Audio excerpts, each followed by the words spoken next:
बिस्मिल्लाहिर्रहमानिर्रहीम। अस्सलाम वालेकुम everyone, welcome back on easy learn. I hope कि मेरे तमाम स्टूडेंट्स ठीक ठाक होंगे, खैरियत से होंगे। तो चलते हैं आज के लेक्चर की तरफ। और लेक्चर स्टार्ट करने से पहले आपको एक क्विक सा ओवरव्यू देना बहुत ज़रूरी है, क्योंकि अभी तक जो था हम लोग चैप्टर नंबर 2 कर रहे थे। सो आज के लेक्चर में हम लोगों ने चैप्टर नंबर 3 को स्टार्ट करना है। सो चैप्टर नंबर 2 जो था बेसिकली वो मैकेनिक्स की ब्रांच हमने डिस्कस की थी, जो कि थी काइनेमेटिक्स। और आज हम जो है वो मैकेनिक्स की ही एक और ब्रांच को डिस्कस करेंगे। सो इसलिए आपको एक थोड़ा सा ओवरव्यू देना ज़रूरी है कि काइनेमेटिक्स बेसिकली था क्या। So kinematics is the study of motion of an object without discussing the cause of motion. Kinematics में हम लोगों ने ऑब्जेक्ट की मोशन की स्टडी किया था, लेकिन हमने उसमें जो है वो ऑब्जेक्ट की जो मोशन हो रही थी उसकी वजह क्या थी उसे डिस्कस नहीं किया था। Without discussing the cause of motion, यानी कि मोशन किस वजह से हो रही थी हमने उसे डिस्कस नहीं किया था, बल्कि हमने सिर्फ ये डिस्कस किया था कि मोशन किस टाइप की है। ठीक है। So kinematics is the study of motion of an object without discussing the cause of motion.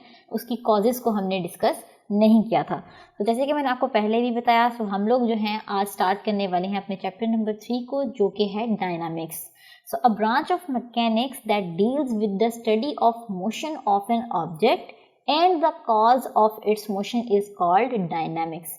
अब डायनामिक्स क्या है? डायनामिक्स जो है वो मैकेनिक्स की ही एक ब्रांच है। जिस तरह काइनेमेटिक्स एक ब्रांच थी, इसी तरीके से डायनामिक्स भी मैकेनिक्स की ही एक ब्रांच है। और इसमें हम लोग डील करेंगे study of motion of an object. इसमें हम ऑब्जेक्ट की मोशन तो स्टडी करेंगे ही, लेकिन उसके साथ हम एक और चीज़ भी डिस्कस करने वाले हैं। वो क्या है? The cause of its motion, यानी कि ऑब्जेक्ट किस वजह से मूव कर रहा है। इस चैप्टर में हम लोग इस चीज़ को भी देखेंगे। ठीक है। सो इसलिए मैंने आपको पहले काइनेमेटिक्स का भी एक ओवरव्यू दे दिया, ताकि आपको पता हो कि काइनेमेटिक्स और डायनामिक्स में क्या डिफरेंस है। काइनेमेटिक्स में हम लोग जो है वो without discussing the cause of motion, motion किस वजह से हो रही है उस चीज़ को डिस्कस नहीं करते, बल्कि जो डायनामिक्स है उसमें हम इस चीज़ को डिस्कस करेंगे कि ऑब्जेक्ट की जो मोशन है वो किस वजह से हो रही है। ठीक है। मोशन को तो स्टडी करेंगे ही, लेकिन साथ में ये भी स्टडी करेंगे कि वो जो मोशन है वो उसकी रीज़न क्या है, कॉजेज क्या है। सो यहाँ तक जो था एक डिफरेंस था काइनेमेटिक्स और डायनामिक्स के दरमियान। सो आई होप कि आपको इस चीज़ का क्लियर हो गया होगा कि काइनेमेटिक्स और डायनामिक्स में क्या डिफरेंस है। सो चलते हैं, स्टार्ट करते हैं अपने चैप्टर नंबर 3 को। So the first topic is force. तो फोर्स क्या होती है, मैं एग्जाम्पल से आपको समझाती हूँ। We can open a door either by pushing or pulling it. अब फोर्स एक कुव्वत होती है, एक ताकत होती है। फॉर एग्जाम्पल, हमने कोई भी दरवाज़ा है उसे खोलना है, या तो हम उसे पुश करते हैं ओपन करने के लिए, या उसे पुल करते हैं। ठीक है। तो दरवाज़ा को खोलने के लिए हमें जो ताकत लगानी पड़ेगी या जो कुव्वत लगानी पड़ेगी, that is basically a force, वो फोर्स कहलाएगी। ठीक है। सो अभी मैं आपको मजीद आगे एग्जांपल्स बताऊंगी, सो आपकी जो भी कंफ्यूजन है वो क्लियर हो जाएंगी। फोर्स एक बहुत ही कॉमन वर्ड है जिसे हम अपनी डेली रूटीन में हर जगह पे यूज करते हैं। ठीक है। So the other example is a man pushing a cart. The push may move the cart और change the direction of its motion और may stop the moving cart. तो क्या कह रहा है कि एक रेडी वाला है, कार्ट बेसिकली एक रेडी वाला है। जैसे कि आप देख सकते हैं कि यहाँ फिगर से कि हमारे पास एक कार्ट वाला है। ये क्या कर रहा है कि इस कार्ट को धक्का लगा रहा है। ठीक है, पुश कर रहा है इस कार्ट को। तो पुश करने से क्या हो रहा है कि इस कार्ट की जो डायरेक्शन है वो चेंज हो रही है। द पुश में मूव द कार्ट, जो पुश हम लगा रहे हैं वो इस कार्ट को मूव करती है और change the direction of its motion. इसी तरीके से अगर उसने कार्ट की डायरेक्शन को चेंज करना हो तो भी वो फोर्स लगाता है, तो इसकी डायरेक्शन जो है वो चेंज हो जाती है। और may stop the moving cart, और अगर इसी तरीके से इसने इस कार्ट को रोकना हो, इस रेडी को रोकना हो, तो वो फोर्स लगा के ही इसे स्टॉप करता है। ठीक है। सो अब आपने देखा कि फोर्स कितनी कॉमन है। ये एक रेडी वाला है, इसने इसे चलाने के लिए भी इसको फोर्स चाहिए, इसको रोकने के लिए भी फोर्स चाहिए, और इसकी डायरेक्शन को चेंज करने के लिए भी इसको फोर्स की यानी कुव्वत की, एक ताकत की ज़रूरत है। वो जो ताकत लगाएगा वो इस रेडी के ऊपर, कार्ट के ऊपर, that is basically called a force. So another example is a batsman in the figure is changing the direction of a moving ball by pushing it with his bat। अब force जो है वो किसी भी object की direction को change कर सकता है। सो जैसे कि आपने यहाँ से फिगर से देखें तो एक बॉलर है, उसने बॉल करवाई है। ठीक है। सो बॉल जिस डायरेक्शन में बॉलर ने बॉल को फेंका है वो और डायरेक्शन थी, और बैट्समैन ने उसे जब हिट किया तो उसकी डायरेक्शन चेंज हो गई। तो अगर मैं आपको यहाँ से रफली ड्रॉ करके दिखाऊं तो आपने देखा कि यहाँ पे बॉलर था, बॉलर ने जब बॉल को यहाँ से थ्रो किया, इस डायरेक्शन में थ्रो किया, ठीक है।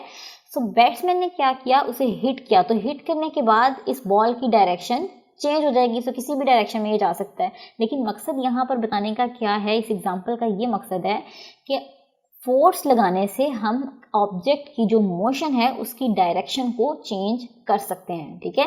सो जब बैट्समैन ने बॉल थ्रो की थी वो किसी और डायरेक्शन में थी, और बैट्समैन ने जब बॉल को हिट किया तो उसकी डायरेक्शन चेंज हो गई। तो force is use to change the direction. तो हमें यहाँ से क्या चीज़ पता चली, फोर्स जो है वो यूज होती है किसी भी ऑब्जेक्ट की मोशन की डायरेक्शन को चेंज करने के लिए। अच्छा जी, तो ये तो हमने देखा अभी तक कि फोर्स क्या क्या कर सकती है, ऑब्जेक्ट की मोशन को किस तरीके से वो चेंज कर सकती है। बट इन सम केसेस हमारे पास कुछ ऐसे भी केस होते हैं कि जहाँ पर अगर हम फोर्स लगाएं तो ऑब्जेक्ट की मोशन या जो डायरेक्शन है उस पर कोई भी फर्क नहीं पड़ता। और वो केस कौन सा होता है, for example a force may not always cause a body to move. Force लाजमी नहीं है कि हर दफ़ा बॉडी को मूव करवाए। और वो कौन सा केस है हमारे पास जिसमें अगर हम फोर्स लगाएं तो डायरेक्शन चेंज नहीं होती ऑब्जेक्ट की। लेट्स से कि ये देखिए, आप फिगर से देख सकते हैं कि एक वॉल है और यहाँ पर ये बच्चा जो है इसे पुश कर रहा है। तो वॉल पर पुश करें अगर हम, तो क्या उसकी डायरेक्शन चेंज हो जाती है वॉल की? नहीं, जो वॉल है उसकी डायरेक्शन चेंज नहीं होती। सो यहाँ से हमें क्या पता चला कि फोर्स लाजमी नहीं है कि हर दफ़ा डायरेक्शन को चेंज करे। सो कुछ केसेस हमारे पास ऐसे भी होते हैं जहाँ पर हम फोर्स तो लगाते हैं लेकिन हम उनकी डायरेक्शन को, ऑब्जेक्ट की डायरेक्शन को चेंज नहीं कर सकते, ठीक है। A boy is pushing a wall and is thus trying to move it and could he move the wall. क्या वो इस वॉल को मूव कर पाएगा? No, he cannot move the wall because wall आप देख सकते हैं कि बहुत बड़ी है और जो फोर्स हम लगा रहे हैं वो बहुत थोड़ी है, ठीक है। सो इससे कोई भी फर्क नहीं पड़ता। सो ये जो केस है हमारा, इसमें आप जितने भी फोर्स लगा लें, जो हमारा ऑब्जेक्ट है, ऑब्जेक्ट यहाँ पर क्या है हमारा वॉल, सो वॉल की जो डायरेक्शन है वो चेंज नहीं होगी, ठीक है। सो एक और एग्जांपल यहाँ पे हम डिस्कस करते हैं फोर्स की। A goalkeeper needs a force to stop a ball coming to him as shown in figure. So यहाँ से आप देख सकते हैं कि ये एक फिगर है। सो यहाँ पर एक फुटबॉलर ने क्या किया, बॉल को थ्रो किया। अब ये जो गोलकीपर आप देख रहे हैं इसने बेसिकली क्या किया, फोर्स लगा के इस ऑब्जेक्ट को स्टॉप करवाया। This ball is basically an object here. So जैसे ही फुटबॉलर ने बॉल को थ्रो किया तो ये जो गोलकीपर है, अगर इसने इस बॉल को रोकना है तो उसे क्या करना पड़ेगा, फोर्स लगानी पड़ेगी। सो यहाँ से हमें ये चीज़ भी पता चली कि अगर हमने किसी ऑब्जेक्ट को स्टॉप करवाना है, वो मोशन में है और इसे स्टॉप करवाना है, तो उसे स्टॉप करवाने के लिए भी हमें किस चीज़ की ज़रूरत है, हमें फोर्स की ज़रूरत है, ठीक है। अगर वो फोर्स नहीं लगाएगा तो ये बॉल नहीं रुकेगी। सो इसलिए हमें अपने ऑब्जेक्ट को स्टॉप करवाने के लिए भी फोर्स की ज़रूरत होती है। तो इन तमाम एग्जाम्पल से जो अभी हमने पीछे डिस्कस किए हैं, इनसे हमें क्या बात समझ आई, हमें ये पता चला कि अ फोर्स moves और tends to move करवाती है ऑब्जेक्ट को, stops और tends to stop। force is used to stop the object, force he use होती है किसी भी ऑब्जेक्ट को रोकने के लिए। और the force can also change the direction of motion of a body, और इसी तरीके से force is used to change the direction of motion of a body। So the definition of force is a force moves or tends to move, stops or tends to stop the motion of a body. The force can also change the direction of motion of a body. So ये जो definition है force की, इससे हमें तीन बातें पता चली। क्या क्या कर सकती है फोर्स? फोर्स किसी भी ऑब्जेक्ट को मूव करवा सकती है, किसी भी ऑब्जेक्ट को स्टॉप करवा सकती है, या किसी भी ऑब्जेक्ट की जो मोशन की डायरेक्शन है उसे भी चेंज करवा सकती है, ठीक है। सो अभी हमने जो पीछे डिफरेंट एग्जांपल्स की वो मैंने इन तीनों केसेस से रिलेटेड आपको एग्जांपल्स भी करवाई हैं ताकि आपको कोई भी कंफ्यूजन नहीं रहे। सो आई होप कि आपको इस डेफिनेशन में अब कोई भी प्रॉब्लम नहीं होगी। तो चलते हैं नेक्स्ट, और मैं आपको थोड़ी सी मजीद एग्जांपल्स करवा देती हूँ फोर्स से related. So the next example is what happens when you press a balloon. अब आपने क्या करना है, एक बैलून लेना है और उसे प्रेस करना है, ठीक है। सो जब हमने बैलून को प्रेस किया तो हमें क्या पता चला, ये देखें, जैसे कि अब आप फिगर से क्लियरली देख सकते हैं कि हमने एक बैलून लिया है, इसे प्रेस किया है। सो प्रेस करने पे इसकी जो शेप है वो चेंज हो रही है। पहले ये एक ओवल शेप में था, बट जब हमने इसके ऊपर फोर्स लगाई तो इसकी, ये देखिए आप, यहाँ से शेप चेंज हो गई, यहाँ से शेप चेंज हो गई। जहाँ जहाँ पर भी आप फोर्स लगा रहे हैं इस बैलून के ऊपर, इसकी जो शेप है वो चेंज हो रही। तो हमें क्या पता चला यहाँ से कि किसी ऑब्जेक्ट पर अगर हम फोर्स लगाते हैं तो फोर्स क्या करता है कि ऑब्जेक्ट ही शेप को चेंज कर सकता है। ठीक है, इसी तरीके से मैं आपको एक और एग्जांपल दिखाती हूँ। You can cut an apple with a knife by pushing its sharp edge into the apple. So वो कह रहा है कि अगर हमारे पास कोई एप्पल है, ठीक है, और हमने इसे एक नाइफ रख के, यानी कि छुरी रख के इसे हम फोर्स अप्लाई करते हैं, तो क्या होता है कि एप्पल की जो शेप है वो चेंज हो जाती है। बेसिकली एप्पल जो है वो कट हो जाता है। सो कट होने के बाद उसकी शेप आप देख सकते हैं कि ये आ गई, या कोई भी किसी भी तरीके से हम कट कर लें तो फोर्स लगाने से बेसिकली क्या हुआ, शेप चेंज हो गई। So does a force can also change the shape और size of a body on which it acts. So हम किसी भी साइज का एप्पल जो है वो कट कर सकते हैं। सो कोई ये फिक्स रूल नहीं है कि हमने किस तरीके से काटना है या कितना काटना है। ठीक है, तो जहां जहां पर भी इस एप्पल पे हम फोर्स लगाते जाएंगे ये उतने ही पीसेज में कट होता चला जाएगा। सो ये जी थी हमारी एग्जाम्पल। सो अगर मैं आपको एक दफ़ा फिर से अपनी फोर्स की स्लाइड पर लेकर चलूँ तो अब आपको अच्छे से अंदाज़ा हो गया होगा कि force moves or tends to move, stops or tends to stop the motion of a body. The force can also change the direction of motion of a body. Force move भी करवा सकती है किसी ऑब्जेक्ट को, force stop भी करवा सकती है किसी ऑब्जेक्ट को, और फोर्स जो है वो किसी भी ऑब्जेक्ट की जो मोशन है उसकी डायरेक्शन को भी चेंज कर सकती है। और इसके अलावा फोर्स क्या कर सकती है, फोर्स किसी भी ऑब्जेक्ट की शेप को भी चेंज कर सकती है।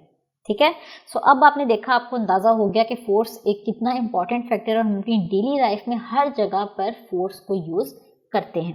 तो ये हो गई जी हमारी एग्जांपल्स भी। अब हम चलते हैं अपने नेक्स्ट टॉपिक की तरफ। So the next topic is inertia. Inertia basically क्या है, गैलीलियो एक साइंटिस्ट था, उसने क्या ऑब्जर्व किया, that it is easy to move or to stop the light objects than heavier objects. अब इसकी मैं आपको एग्जांपल देती हूँ। फॉर एग्जांपल कि हमारे पास, लेट्स से कि हमारे पास एक गाड़ी है, ठीक है। सो अगर हमारे पास गाड़ी जो होती है उसे हम पुश करें, अगर हम उसे पीछे से पुश करें तो गाड़ी को हम मूव करवा सकते हैं, ठीक है। इसी तरीके से अगर हम ट्रक की बात कर लें, let's say this is truck, सो अगर हम इस पर फोर्स लगाएं तो इसे मूव करवाना बहुत मुश्किल होगा as compare to this car. आप एक्सपेरिमेंट भी करके देख सकते हैं और आपको क्लियरली अंदाजा भी हो रहा होगा कि अगर हमने एक गाड़ी है हमारे पास और एक ट्रक है, सो अगर हम दोनों पे इक्वल फोर्स लगा रहे हैं तो गाड़ी को मूव करना आसान है और ट्रक को मूव करना काफ़ी मुश्किल है। सो इससे हमें क्या बात पता चली कि जो बड़ा ऑब्जेक्ट है जिसका मैस ज़्यादा होता है उसे मूव करना मुश्किल है as compare to the object which is smaller one and having less mass, ठीक है। सो गैलीलियो एक साइंटिस्ट था, उसने क्या ऑब्जर्व किया, Galileo observe that it is easy to move और to stop light objects then heavier ones. यार जैसे मूव करना इनको मुश्किल है, इसी तरीके से इनको स्टॉप करना भी उतना ही मुश्किल है। तो अगर हमारे पास बड़ा ऑब्जेक्ट है तो उसे मूव करना मुश्किल है as compare to object which has less mass and smaller in size, ठीक है। छोटे ऑब्जेक्ट्स को मूव करना भी आसान है, उन्हें स्टॉप करना भी आसान है, और बड़े ऑब्जेक्ट को मूव करवाना भी मुश्किल है और उसे बाद में रोकना भी उतना ही मुश्किल है। So this phenomena was observed bye Galileo, ठीक है। सो अभी हमने लाइटर ऑब्जेक्ट्स का देख लिया, इसी तरीके से हैवियर ऑब्जेक्ट्स को भी मूव करना उतना ही मुश्किल है। So Newton concluded that every body resists to the change in its state of its rest or of uniform motion in a straight line. He called this property of matter as an inertia. So अब Newton ने क्या conclude किया इस तमाम scenario से, उसने ये conclude किया कि बेसिकली बड़े ऑब्जेक्ट को मूव करवाना क्यों मुश्किल है, क्योंकि कोई भी जो ऑब्जेक्ट है उसकी ये प्रॉपर्टी होती है, उसके अंदर ये ऐसी खासियत होती है कि उस पर जब फोर्स लगाई जाती है तो उसे वो रेजिस्ट करता है। रेजिस्ट मीन ऑपोजिट डायरेक्शन में उससे मूव करता है, क्योंकि वो रेस्ट में रहना चाहता है। यानी कि कोई भी ऑब्जेक्ट जो है वो खुद से मूव नहीं करना चाहता अनटिल और अनलेस उस पर कोई फोर्स नहीं लगाई जाए, ठीक है। सो जो बड़ा ऑब्जेक्ट है उसमें इनर्शिया की फोर्स ज़्यादा होगी, तो इसीलिए छोटा ऑब्जेक्ट जो है उसमें लेस इनर्शिया होगा, बड़ा ऑब्जेक्ट जो है उसमें ज़्यादा इनर्शिया होगा। इसलिए जब इनर्शिया ज़्यादा होगा तो हमें फोर्स ज़्यादा लगानी पड़ेगी उस ऑब्जेक्ट को मूव करवाने के लिए। सो अगर हम गाड़ी की बात करें तो गाड़ी का इनर्शिया कम है एज कम्पेयर टू ट्रक, ठीक है। सो इसीलिए हमें जो है वो ट्रक पर ज़्यादा फोर्स लगानी पड़ती है उसे मूव करने के लिए।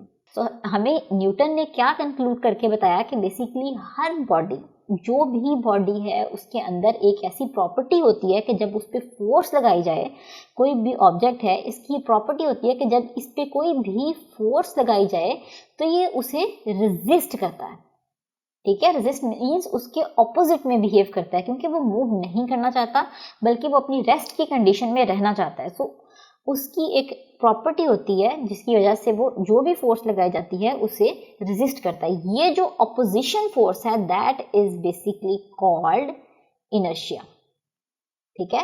ये जो ऑपोजिशन फोर्स होती है किसी भी ऑब्जेक्ट के अंदर that is due to inertia, that is called inertia. और this is the property of matter. जो भी ऑब्जेक्ट है, हर ऑब्जेक्ट की ये प्रॉपर्टी है कि वो हर लगने वाली फोर्स को अपोज करती है। तो ये हो गया जी हमारा इनर्शिया का एक concept. So moving towards next and see what is the definition of inertia. Inertia of a body is its property to due to which it resist any change in its state of rest और of motion. यानी कि कोई भी object जो है वो rest में था, पहले ये ऑब्जेक्ट जो है वो रेस्ट में था। सो मैंने फोर्स लगाई क्योंकि मैं चाहती थी ये मूव करे। तो फोर्स लगाई जब मैंने इसे, तो इसके अंदर जो इनर्शिया वाली प्रॉपर्टी है वो क्या करेगी, रेजिस्ट करेगी इस फोर्स को, ऑपोजिट बिहेव करेगी। सो अगर मेरी फोर्स उस इनर्शिया की फोर्स से ज्यादा होगी तो ही मेरा ऑब्जेक्ट जो है वो आगे मूव करेगा, अदरवाइज मेरा ऑब्जेक्ट जो है वो मूव नहीं कर पाएगा।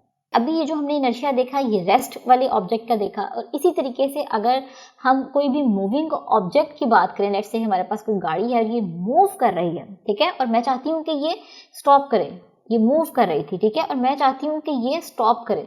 सो जब मैंने स्टॉप करने के लिए इसे ब्रेक्स लगाई तो इसके अंदर भी इनर्शिया होगा, और इनर्शिया हमेशा ऑपोजिट रिएक्ट करता है फोर्स के। अब फोर्स मैंने लगाई है गाड़ी को स्टॉप करने के लिए, लेकिन जो इनर्शिया होगा वो क्या करेगा, वो फोर्स लगाएगा ताकि गाड़ी मूव करती रहे, ठीक है। इनर्शिया जो है वो हमेशा ऑपोजिट बिहेव करेगा जो भी हम फोर्स लगाएंगे। इनर्शिया जो है वो रेस्ट वाली बॉडी में भी होता है और मूविंग वाली बॉडी में भी होता है। रेस्ट वाली बॉडी में वो कहता है कि मैं ऑब्जेक्ट को रेस्ट पर रखूंगा, और जो मोशन कर रही है अगर बॉडी तो वो फिर बॉडी को मूविंग वाली कंडीशन में रखना चाहता है। So this is basically an inertia, और इनर्शिया हर ऑब्जेक्ट के अंदर होता है। So inertia of a body is its property due to which it resist any change in its state of rest और ऑफ मोशन, चाहे वो रेस्ट में है या वो मोशन में है। अगर हम उसकी कंडीशन को या उसकी स्टेट को चेंज करेंगे तो वो हमेशा उसके ऑपोजिट जो है वो फोर्स लगाएगा, और वो जो फोर्स होगी दैट इज कॉल्ड इनर्शिया। तो ये था जी हमारा आज का लेक्चर, एंड आई होप कि आपको आज के लेक्चर में कोई भी कन्फ्यूजन नहीं होगी, तमाम कन्फ्यूज आपकी क्लियर हो गई होंगी। But still if you have any type of query you can easily ask in the comment section. तो इंशाल्लाह हम आपसे मिलेंगे अपने अगले लेक्चर में। तब तक के लिए अपना बहुत सारा ख्याल रखिएगा, दुआओं में याद रखिएगा। अल्लाह हाफिज़।